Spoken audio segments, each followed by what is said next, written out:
So ఎట్టకేలకు party ఫిరాయింపులకు సంబంధించిన ఒక అంశం మీద ఒక క్లారిటీ వచ్చింది. ఈ దానం నాగేందరు కడియం శ్రీహరి ఇద్దరి మీద అనర్హత వేటు పడుతుంది, ఆడ బై ఎలక్షన్లు వస్తాయి, పేద దుకాణం నడిపించింది కేటీఆర్. వీళ్ళకంటే ముందు మొత్తం 10 జాగాల బై ఎలక్షన్స్ వస్తాయి, 10 జాగాల దుమారాలు ఎత్తాం, కారు దూసుకపోతుంది, మేమే వెళ్తామని నరికేడు కేటీఆర్. సో ఆయన నరకుడు గురించి మనకు కొత్త చెప్పడం అవసరం లేదు. ఆ దానంకు కడియంకు అయితే క్లీన్ చిట్ వచ్చింది స్పీకర్ దగ్గర నుంచి. హైకోర్టు కానీ సుప్రీంకోర్టు కానీ ఏం చెప్తుంది, స్పీకర్ త్వరగా నిర్ణయం తీసుకోవాలని చెప్తుంది తప్పితే ఏం నిర్ణయం తీసుకోవాలనేది చెప్పదని మనం చాలాసార్లు చెప్పినాం. మొత్తానికి వాళ్ళ క్లీన్ చీటే ఇచ్చారు. ఇక్కడ కేటీఆర్ ప్రతిసారి ఎలక్షన్లు ఎప్పుడు వస్తే అప్పుడు మేమే గెలుస్తామని నరికాడు. ఈ బై ఎలక్షన్స్ 10 జాగాలలో వీళ్ళ మీద అనర్హత వేటు పడతాననుకున్నాడు. ఆ 10 మంది ఎమ్మెల్యేలు కాకపోయినా కనీసం దానం నాగేందర్కు కడియం శ్రీహరి మీద అనర్హత వేటు పడుతుంది, ఆ 2 జాగాలన్నా ఉప ఎన్నికలు వస్తాయని చెప్పేసి దుకాణం మొదలుపెట్టాడు. వాళ్ళ మీద కూడా పడే అవకాశం లేదని ఒక క్లారిటీ వచ్చేసింది. ఫిరాయింపు ఆధారాలు ఏమన్నా స్పీకర్ గడ్డ మొత్తం 10 మంది ఎమ్మెల్యేలపై లైన్ క్లియర్.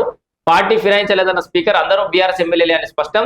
కేసీఆర్ సారి చెప్తే రాజీనామా చేస్తా అని చెప్పేసి కడియమంటుడు. నా నుంచి బీఆర్ఎస్ ఇంతవరకు వివరణ పోలేదు దానం. ఇక్కడికి ఏం జరిగింది, వాళ్ళ క్లీన్ చీట్ ఎట్లా వచ్చిందంటే దానం కానీ కడియం కానీ బీఆర్ఎస్ పార్టీలో ఉన్నారు.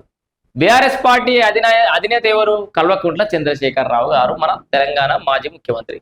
ఆయన వాళ్ళని వివరణ అడగాలి కదా, పార్టీ నుండి సస్పెండ్ చేయాలి కదా.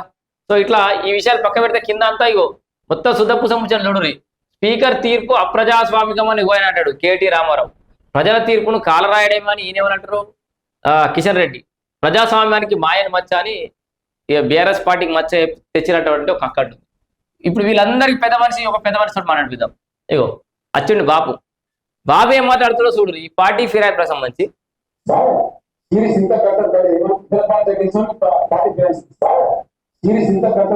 అవో ఇతర పార్టీలు గెలిచిన పార్టీలో ఫిరాయిస్తారా, చీరి సింత కడతా ఉంటాడు.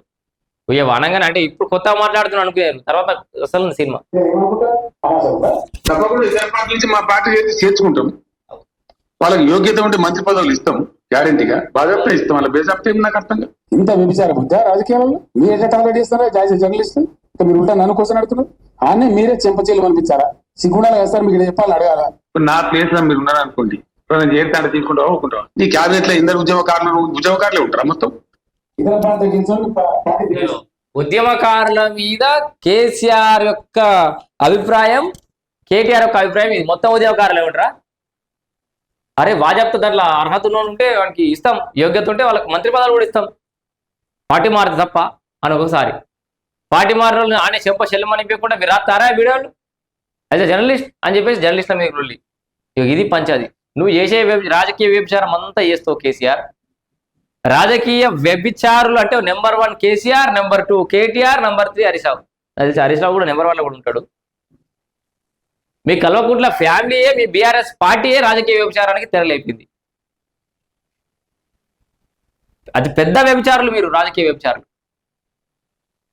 అంగట్ల సరుకులు లెక్క ఎమ్మెల్యేలు కొని అప్పుడేమో అడ్డమైన రాజకీయాలు నడిపించి ఇప్పుడు శుద్ధ పూసలు లెక్క పార్టీ అనేది అప్రజాస్వామికం అట.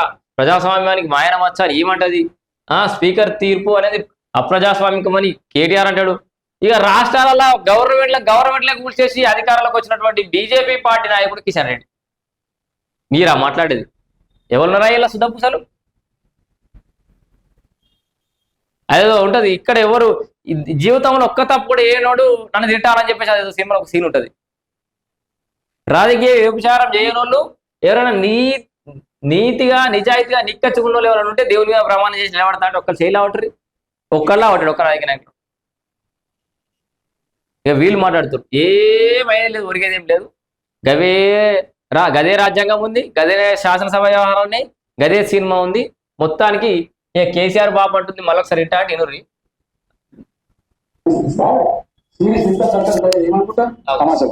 తప్పకుండా ఇతర పార్టీ నుంచి మా పార్టీ చేర్చుకుంటాం. వాళ్ళకి యోగ్యత ఉంటే మంత్రి పదవులు ఇస్తాం, గ్యారంటీగా బాధ్యత ఇస్తాం. వాళ్ళ బేజాప్తే నాకు అర్థం కాదు. ఇంత విభిచార బుద్ధ రాజకీయాలలో మీరు ఎట్లా టార్గెట్ చేస్తారా? జర్నలిస్ట్ మీరు ఉంటా నన్ను కోసం అడుగుతున్నారు. ఆనే మీరే చెంపచీలు అనిపించారా? సిగ్గుండాలి వేస్తారు, మీకు చెప్పాలి అడగాల. నా ప్లేస్ లో మీరు ఉన్నారనుకోండి, నేను చేరుతాంటే తీసుకుంటావా ఒప్పుకుంటావా? నీ క్యాబినెట్ లో ఇందరు ఉద్యమకారులే ఉంటారా మొత్తం? అయిపోయింది మనకు ఉద్యమంతో పని అయిపోయింది, మనకు అధికారం వచ్చింది. ఉద్యమకారులని దూరం పెట్టేసేయాలి. మనం అందరం ఎక్కినాం కదా, కండ్లు ఎత్తికెక్కినాయి కదా, మనకి గర్వం తలకెక్కింది కదా మనకి. ఇది చూడరు కేసీఆర్ యొక్క ఇక మళ్ళా సారే రావాలి కారే రావాలంటే ఒత్తికి ఇట్లుంటది ఇక మీ ఉద్యమకారులు ఇప్పటికే ఆగం చేసిండు దేకలేదు ఇప్పుడు మళ్ళీ ఇంకా కొంచెం నెత్తికెక్తాయి కళ్ళు ఇది పార్టీ ఫిరాయింపులకు సంబంధించి పెద్ద ఒరిగేది ఏం లేదని చెప్పే ఉద్దేశం అంతే